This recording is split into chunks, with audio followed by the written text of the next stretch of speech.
안녕하십니까. 이용돈의 굿모닝 LA 시작합니다.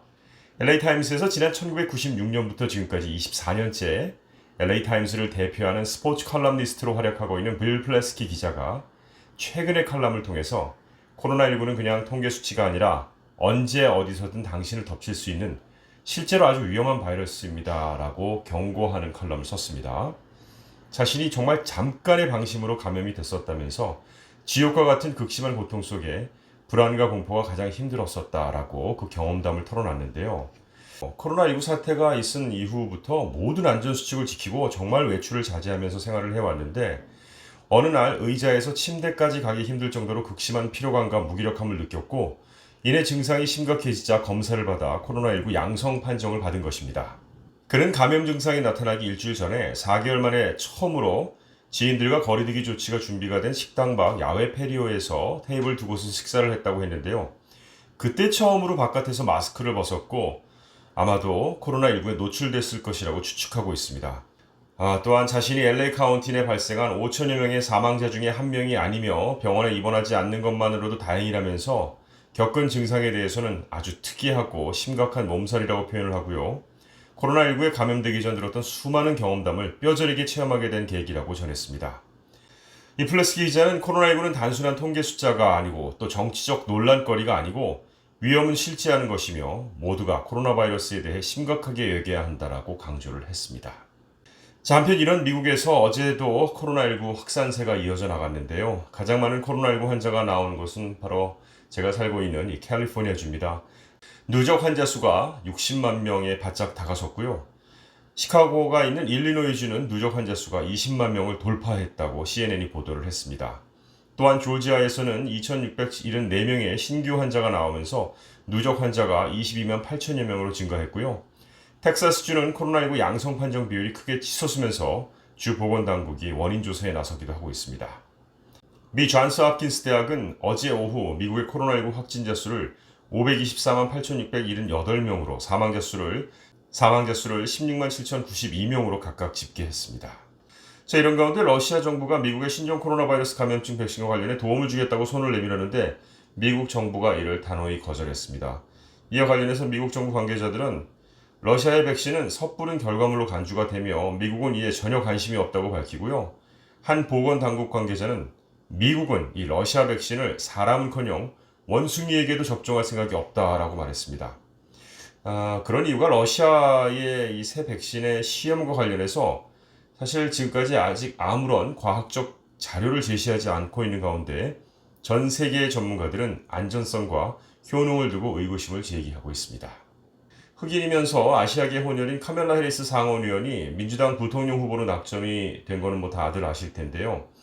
서로가 맹공을 퍼붓고 있는 가운데 도널드 트럼프 대통령이 카멜라 해리스의 피선거권의 의혹을 제기하고 나선 겁니다.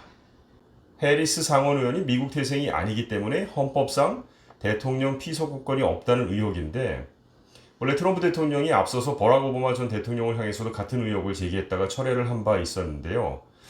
저는 백인 후보가 나왔을 때 이런 의혹이 제기됐던 적은 단 한 번도 없었다고 보고 있는데요. 반해서 유색인종이 나오면 이런 의혹 제기를 한다는 것 자체가 인종차별적인 언사죠. 해리스 의원은 오클랜드에서 1964년에 태어났기 때문에 이런 논쟁 자체가 필요가 없는데 모든 공격할 거리가 있으면 씹고 물고 뜯고 양당이 어떻게 앞으로 계속해서 서로를 공격할지 지켜봐야 될 것 같습니다. 자, 한편 민주당의 대선 후보인 조 바이든 전 부통령과 러닝메이트인 카멜라 해리스 상원의원은 공동 출격 두 번째 날인 어제 마스크 착용 의무화를 촉구했습니다. 마스크 착용을 여전히 꺼리는 도널드 트럼프 대통령과의 차이를 부각하면서 연일 트럼프 대통령의 신종 코로나 바이러스 감염증 부실 대응을 맹공한 것인데요. 해리스 의원의 거침없는 트럼프 직격도 계속됐습니다. 마스크 착용으로 아이들이 안전하고 빨리 학교에 가게 될 것이며 기업을 되돌려 놓을 것이라고 덧붙였습니다. 오는 11월 3일에 다저스 스타디움에서 투표를 할 수 있을 것으로 보입니다. 다저스 스타디움은 르브론 제임스의 More Than a Vote 연합과 제휴해서 11월 선거를 위한 투표장을 개최할 것이라고 어제 발표를 했습니다. 11월 3일을 전후해서 약 5일간 다저스 스타디움을 카운티 등록 유권자들이 와서 투표를 할 수 있도록 이용할 수 있도록 한다는 얘기인데요. 투표 장소를 더욱더 안전한 곳으로 만들기 위해서 이런 조치를 취했다고 하는군요. 아마존과 관련된 소식입니다. 아마존으로 온라인 거래를 정말들 많이 하시는데요. 전자상거래 업체 아마존 사이트를 통해 개별적인 외부 판매자가 판 상품의 결함이 있다면 아마존도 배상 책임을 져야 한다는 판결이 어제 내려졌습니다.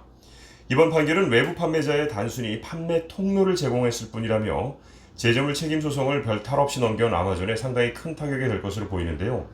수백만 명에 달하는 외부 판매자의 판매 규모는 아마존 전체 매출의 약 60%에 달합니다. 한 소비자가요, 아마존에서 구입한 외부 판매자 리노지 테크놀로지의 랩탑 컴퓨터 교체 배터리에서 발생한 화재로 3도 화상을 입었습니다. 항소법은 이번 판결에서 소매업자나 유통업자, 판매 촉진자 등 아마존의 역할을 무엇으로 표현하든 아마존이 제품을 보관, 배송하고 수수료를 요구하는 등 상품을 소비자에게 전달하는 데 핵심적인 역할을 하는 것은 분명하다고 지적을 했습니다. 사실 아마존은 그동안 외부 판매자의 상품 공급에 개입하지는 않는다는 논리로 배상 책임을 피해왔었습니다. 자, 이런 가운데 미국의 최대 영화관 체인 AMC에서 다음 주부터 영화관을 다시 문 열기로 했다면서 개관 첫날에 티켓값으로 15센트만 받겠다고 선언을 했습니다. AMC의 캐치프레이즈는 2020년의 영화를 1920년의 가격이라는 캠페인을 통해서 관람객들을 유인한다는 전략인데요. AMC는 오는 20일부터 19개 주에서 100여 개 영화관을 재개장한 뒤에 다음 달 초부터 추가로 300여 개를 더 문을 열 계획이라고 밝혔습니다. 이영돈의 굿모닝 LA는 여기까지입니다. 오늘 날씨가 무척 덥습니다. 아침부터 푹푹 찌는데요. 이게 시작에 불과하죠. 내일 주말 그리고 일요일 모레까지 굉장히 무더운 날씨가 캘리포니아는 이어질 것이라고 하는데요. 건강 조심하시기 바라겠습니다. 고맙습니다.